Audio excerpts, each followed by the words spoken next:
ले चलते हैं आपको राजस्थान विधानसभा में इस वक्त नेता प्रतिपक्ष गुलाब चंद कटारिया क्या कुछ कह रहे हैं। कोई चिंता की बात नहीं, जो डूबना है प्रदेश को तो डूबेगा। मतलब 10 वर्ष में चाहे मेरा सरकार रही हो चाहे आपकी रही हो, किसी मैं स्वयं शिक्षा मंत्री हूँ, अपराधी होऊंगा, कोई चिंता की बात नहीं।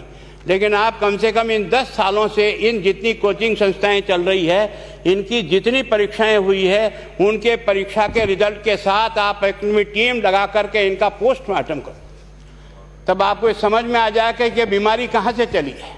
ये बीमारी इन व्यवसायियों के थ्रू चली है। मैं और आप पेपर आउट करेंगे, पेपर लाऊंगा, 5 लाख दे दूंगा, 8 लाख दे दूंगा, मैं क्या 2 करोड़ 5 करोड़ 8 करोड़ दे सकता हूँ क्या भैया? ये सारे के सारे जो पैसे देने वाले बड़े बड़े दिग्गज लोग हैं, जो कोई 10 करोड़ में पेपर ले जाता है, कोई 3 करोड़ में ले जाता है, कोई 2 करोड़ में ले जाता है, फिर अपने कोचिंग संस्थान में रिजल्ट लाता है, उसके बाद बड़े बड़े पोस्टर बाहर लगाता है, मेरा 100% सिलेक्शन। ये है बीमारी की जड़। अगर मार करना चाहते हो तो यहाँ करो, तब तो जाकर के इसको कोई रोक सकोगे। बाकी से केवल मन को संतुष्ट करने का काम करो तो ये राजस्थान के उस गरीब बच्चे के साथ न्याय नहीं होगा, जो बड़ी मुश्किल से पढ़ता है, अपने घर में बूढ़े माँ बाप को भूखे मार के पढ़ता है और उसके बाद परीक्षा के लिए जाता है, रोता हुआ घर लौटता है। क्या दुख नहीं होता है? हम लोगों के मन में कोई रहम नहीं है कि आखिर उस बच्चे का क्या होगा जो अपनी बड़ी पीड़ा के साथ पढ़ रहा है। इन सारे पैसे वाले लोगों के पास में आपने सारी सरकारी नौकरियों को भेज दिया। मैं बहुत कड़वा सच बोल रहा हूं। आज जो पिछले 8 साल में नौकरी में लगे ना, उन सब का भी पोस्टमार्टम कराओ, आपको लगेगा आधा फर्जी मामला निकलेगा। कोई है नहीं, कोई सोचने वाला है इस पर कि आखिर उसके दर्द को कौन जानेगा, है ना। जिस प्रकार से हमने परीक्षा के माध्यम से इन पैसे वाले लोगों को उतार करके सारे के सारे उन गरीबों की आशाओं के ऊपर पानी फेर दिया। रात और दिन पड़ता है, भूखा प्यासा पड़ता है, घर बेच करके पढ़ता है, खेत बेच करके पढ़ता है, लेकिन जब उसका सिलेक्शन नहीं होता तो जहर खा के मरता है। कोई इस पीड़ा को समझने के लिए तैयार नहीं है। और हम इस कानून को ला करके दुनिया को बताना चाह रहे हैं कि हमने इतना बड़ा कानून कर दिया, इस कानून से कुछ भी नहीं होगा। मैं आज आपको कह रहा हूं, ये जो आपने नए प्रावधान जोड़े हैं, मैं सोचता हूं कि मुझे कुछ बोलने की इच्छा नहीं, मुझे बहुत दुख है इस बात का। क्या होगा ये?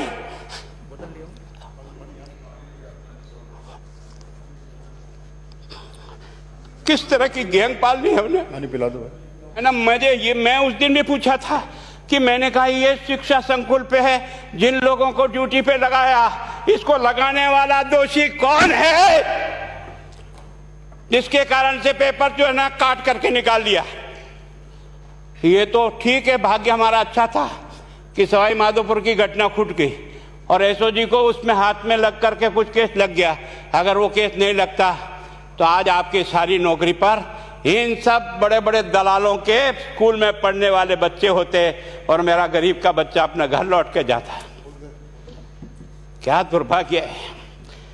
और इस कारण से केवल इसके लिए खुश मत हो जाओ कि हमने कानून बहुत सख्त बना दिया इसलिए अपराधी रुक जाएगा। नहीं, सिस्टम को बदलना होगा, ये परीक्षा का सिस्टम चेंज करना होगा।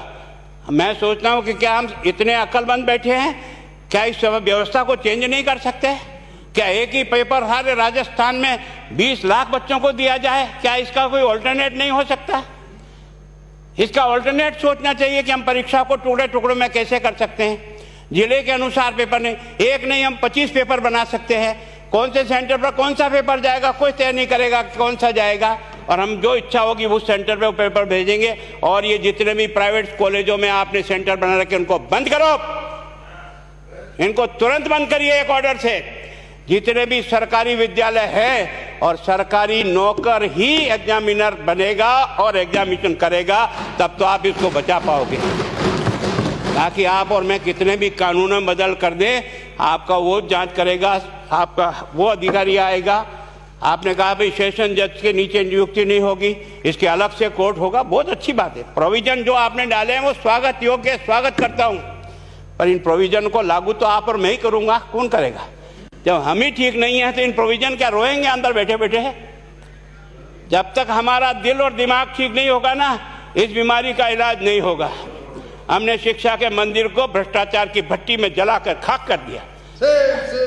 दुर्भाग्य हमारा, जहां से कोई आशा की किरण दिखती थी उस गरीब को कि चलो मैं अपनी मेहनत से आगे बढ़ जाऊंगा, लेकिन अब वो निराशा में आ गया। उसको लगा कि अब कोई रास्ता नहीं है। और इस कारण से मैं सोचता हूं कि आप जिस भावना से लाया, मैं आपकी भावना की इज्जत करता हूं, लेकिन केवल आपकी भावना इन बेईमानों को नहीं रोक सकेगी। इसको रोकने के लिए हमको सिस्टम को बदल करके और तुरंत उस पर ध्यान करना चाहिए। कानून 302 का बना हुआ है, क्या मर्डर रुक गए? आप भी जान रहे हो, रोज के रोज पोक्सो कोर्ट में आजीवन कारावास हो रहा, क्या व्यभिचार रुक गया है? अपराधी को दंड मिल सकता है, अपराध बंद नहीं हो सकता है। अपराध बंद करने के लिए जो सिस्टम होते हैं उस सिस्टम में चलो। एकमात्र इस देश में भ्रष्टाचार की भट्टी में देश जल रहा था। केवल और केवल एक तरह से प्रत्येक व्यक्ति का खाता खुलवाकर देश के प्रधानमंत्री में सारा का सारा बेनिफिट उसका सीधा खाते में डाला। बेईमानों को चोट लगी नहीं लगी। उस तरफ अपना दिमाग बचाओ, उस तरफ अपना दिमाग लगाओ। किस बीमारी का इलाज कहाँ है और कैसे हो, इस बारे में चिंता करने की कोशिश करो।